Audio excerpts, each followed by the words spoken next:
As the year draws to a close, we pause, not just to look at what happened, but to see how God has been growing us. Through victories and valleys, He has been faithfully completing the good work He started in us. Like Paul, who faced hardship, yet found deeper strength in Christ. Our own struggles this year shaped our character, stretching our faith, molding our attitudes, and teaching us to trust God more fully. We grew emotionally, spiritually, and in our relationships, sometimes slowly, quietly, even invisibly. But Philippians 1:6 reminds us, He is not finished. God is still working. So as we enter a new year, what habits, commitments, and choices will allow God to continue transforming our hearts? Let us thank Him, because this is the year God grew me. Today on Good Morning Pastor.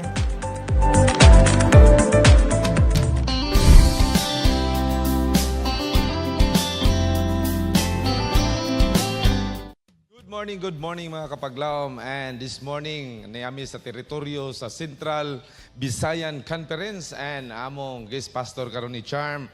Dirigin ni siya nagtubo nga church mga kapaglaom. Lalain ang atong kanhi communication director o karon ang atong elected executive secretary sa Central Visayan Conference. Lalain Pastor Lilord Arangues. Good morning, Pastor. Yes, mayong buntag, Charm and Awing, Kuya Awing, known as Kuya Awing. Okay, dagang salamat usab sa panahon nga inyong gi-anhi din higyod sa Bohol ang animbaya o labaw sa tanan. Nalipay sad ko nga nahimong kabahin karon sa atong programa. Salamat yung kay Pastor. Dirigin si Pastor Charm, dirigin siya nagtubuan nga church. Gabi, salamat yung kay Pastor no kay nakita po namo ang glimpse of your childhood, maybe most of the kanang mga junction, mga streets diri sa Tagbilaran, kabahin sa imong pagtubo. Wow. Okay.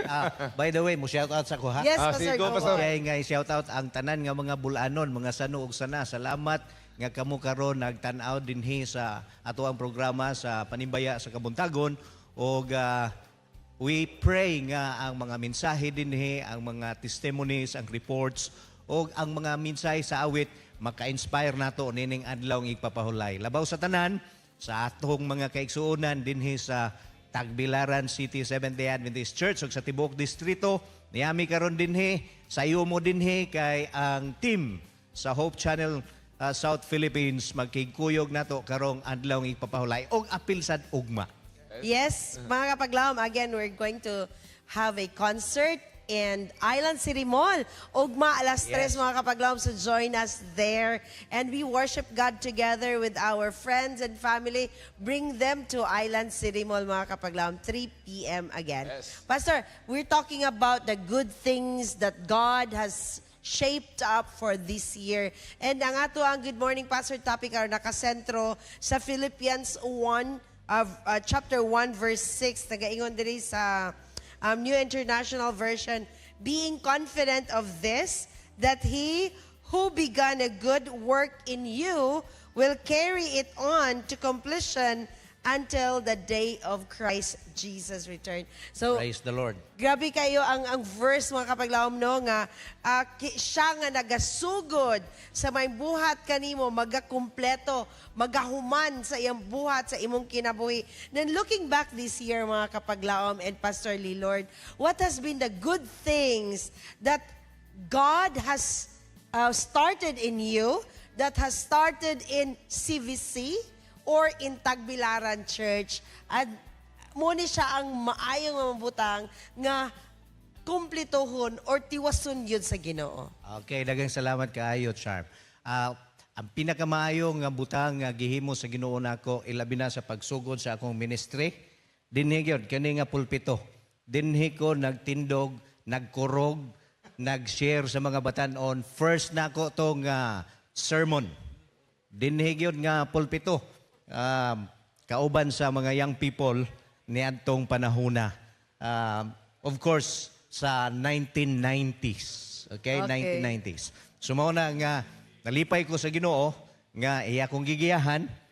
Atong panahon na ang district pastor ulitaw pa man magkuyog-kuyog ko niya. Og unya na encourage ko sa pag-involve sa ministry dinhi gyud na sugod sa Tagbilaran Church. Og unya naka-enroll ko sa Mountain View College. But of course, kining iskina sa Tagbilaran, nasuroy-suroy sa nako ni kay mga 2 years sad ko. Dinhi, nag-eskwela. Nautical pa to. Oh, Okay. dili gyud ay theology ang Dili, una ang first nimo theology. nga choice. So, nag-nautical ko dinhi sa PMI. O gunya, pagka third year, it's a blessing tungod kay ingon ako mga ginikanan nga, tulo naman mo kay estudyante, maglisod na may og suporta. So, ang usa ninyo, muhunong. Wa man pud ko magduha-duha. Ako ningon po ko nga, ako'y hunong ma. Tabang ko ninyo dires balay. O niya ang duha, puros magudto mga nursing students. So, niya, Bugat-bugat mga fourth year pa financial yun. needs. Niya, ako, third year ko, last year po na ako, pero nauna ako, nautical, okay rin eh, pwede pa ko, di pa ko kasakay na yun. At least mahuman ni akong mga igsuon. So ako ang ni voluntaryo. Ana hinoon pod nga year nga nagboluntaryo ko, gikwinta sa akong mama ang akong gasto. Kay every Sabat magsunod-sunod man ko sa district pastor dire ug asa siya mukuyog man ko dito. On your own Fellowship. expense. Yes, mga fellowship, mga federation, association, kung asa ang mga meetings, mukuyog man ko. So, ang gugma sa pagministeryo na develop, hangtod, ana nga, after that year, nag-decide ko nga muanto sa Mountain View College. Atong manuhan wing no that the blessing began with a problem. Diba yes. problema kay wala na kwarta. So niundang ka. That's the solution.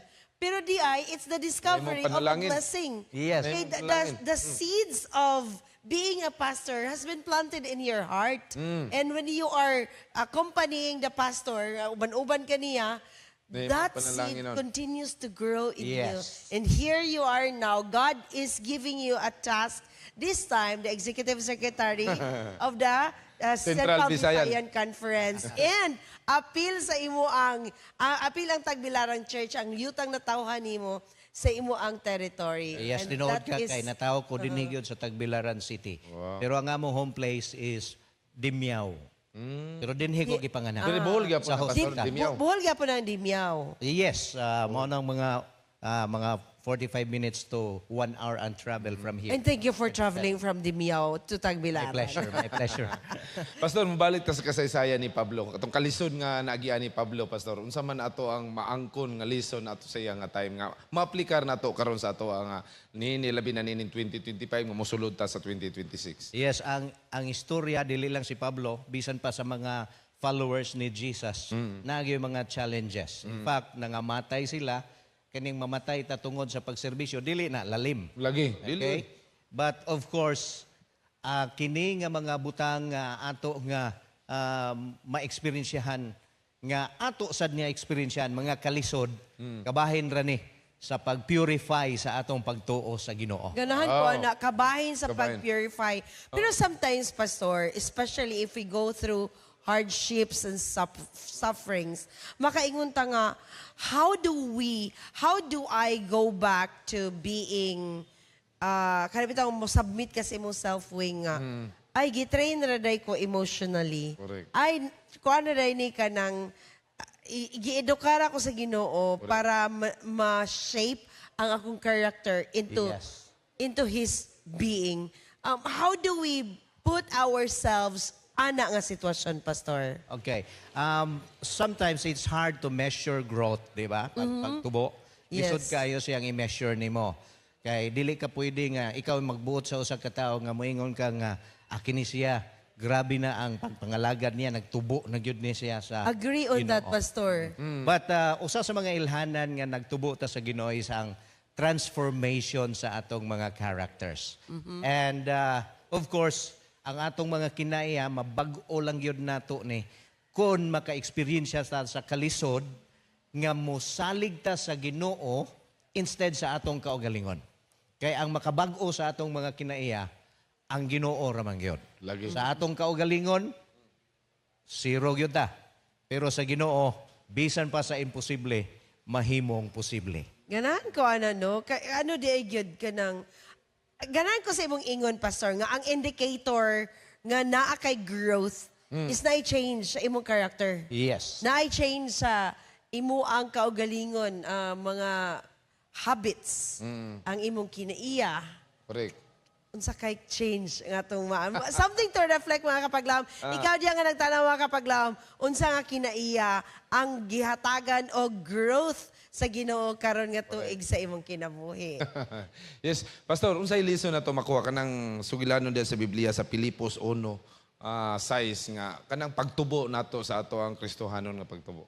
Okay. Sa Kristohanon nga pagtubo mga pinalangga nga mga kapaglaom, usa sa mga angay na to nga bantayan sa atong kaugalingon kanang kung gusto ka nga magtubo ka is that you increase time spending in prayer, worship, and reading the scripture. Ang akong i-point ani is increase time. Tungod kay usahay may used to na ta. Mahimo nang norm na to ang pag-pray, mahimo nang norm na to ang pag read, Nga walay comprehension. and even worship. Mura batang magunahuna na lang taba nga ang importante lang makasimba ko og Sabado. Maka-worship mo, mura na lang. Makanilang tag simbahan, okay na. Murag default mode nga wala gyud kayo nimo siya giput into heart. So, ang usa sa mga ilhanan nga nagtubo ta is mo increase ka. Sa una, kung mubasa ka sa Bible, 5 minutes, 10 minutes lang, makita na nimo karon nga, uy, 30 minutes wa na. nakakabantay nga, nalimtan na lang di ay ang uban. So Tungod kay- nag-enjoy ka. pagbasa nimo sa Biblia, daghan na kay ka og panahon nga nahatagon diya, murag mo resonate na ang Biblia sa imo. Ana bang makiglantugi na ka sa Biblia kay nag-enjoy ka sa imong nabasa. Wow. So increase our time mga kapaglaom no sa tanan ng tanaw karon ni Pastor. I would like you now to tell our viewers unsa ang mga kinaiya nga atong i-carry forward sa 2026 ug unsa pud ang atong biyaan atong i-disconnect sa 2025. Yes. Go Pastor. Actually sa ako sa side sa Central Visayan Conference, I'm serving the conference for 15 years sa communication department.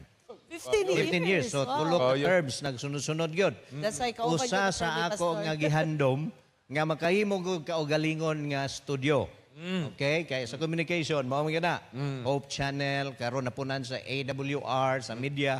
So, of course, training, sermons, okay?